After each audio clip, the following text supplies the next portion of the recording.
pár slov by som chcel povedať aj ja. Je to asi zrejme kopec ľudí, ktorí ma volili, možno sú tu určite aj tí, ktorí ma nevolili, ale tá prevaha, ktorá ma volila, je taká, že myslím, že bola jasná a zobral som na svoje bedra zodpovednosť. Aj keď som nevedel, čo ma čaká.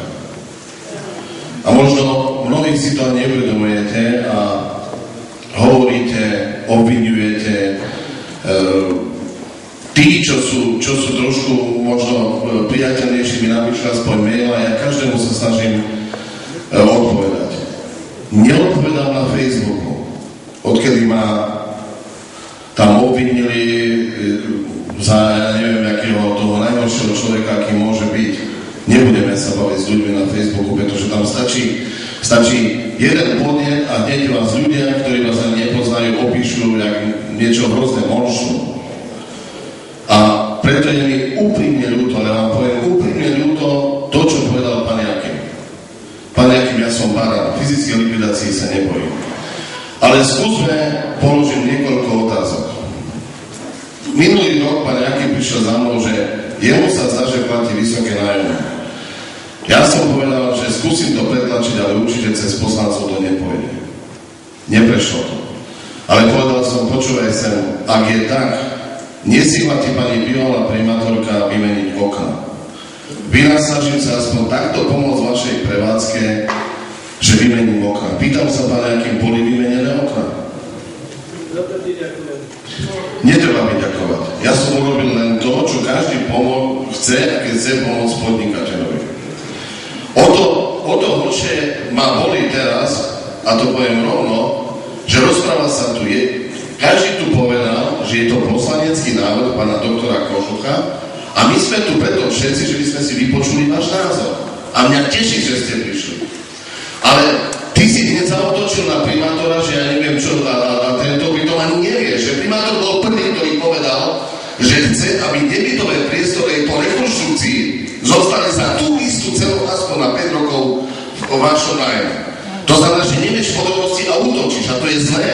Vieš, prečo to ja to platí pre každého, že poďte spýtať sa, moje dvere sú otvorené, každý je vítaný. Ja vás vítam, poďte. Nie je to jedno, či sa spracovalo alebo nie. Ale netreba takto útočiť na ľudí. To sa nebaví. To je jedna vec. Musím aj tu vám čierni bratia, alebo ja vám mám povedať. Vy neviete sami, aké boli sumy neplatičov, keď som nastúpil. A každý povedal, to tvoj problém.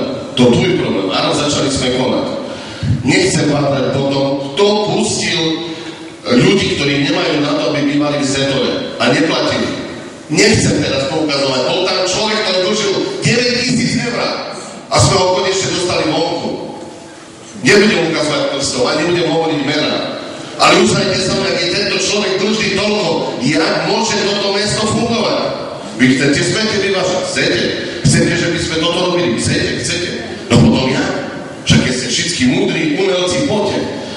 Znižili sme to aj napriek tomu, že možno pokračujeme trošku netradičnými postupom, to znamená, že všetko sa súdi. Ale ja sa vás pýtam, ak takto nastúpi a takto mu dá na stôl faktúru za 234 000 neuhradených za kanalizáciu na Albinove, ak príde takto a povie, že chce 70 000, pretože niekto podpísal mandátnu zmluvu na to, že máme dať firme, ktorá má 3 zamestnancov a zaplatí 70 000, ak my musíme za ďalšiu kanalizáciu, pretože niekto si nepreveril, čie sú pozemky, počom ide kanalizácia zaplatiť 17 500. A ak je výpadok podielových daní 2 mesiace pred koncom minus 568 000 pre naše mesto, ja sa vás pýtam, dajte mi toho umelca, dajte mi to, kde je David Copperfield? Nech príde, nech pomôže.